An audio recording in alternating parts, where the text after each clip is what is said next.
خاص ملمنه فریده ترانه او فواد. دین مقدس اسلام در زمان کدام خلیفه به افغانستان آمد؟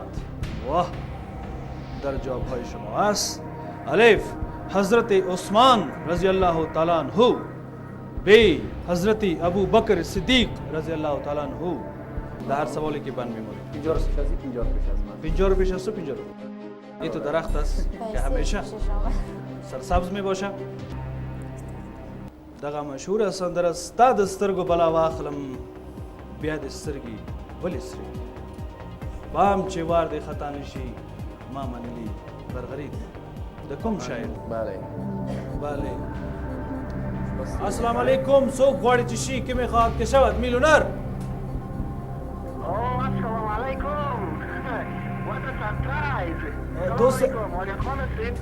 جان چطور هستی؟ از پروگرامی که میخواد شود میلیونر برات زنگ زدیم. فواد فرزان اینجا امرای ما ششته، امرای محترمه فریده ترانه. یک سوال بند ماندن میخواد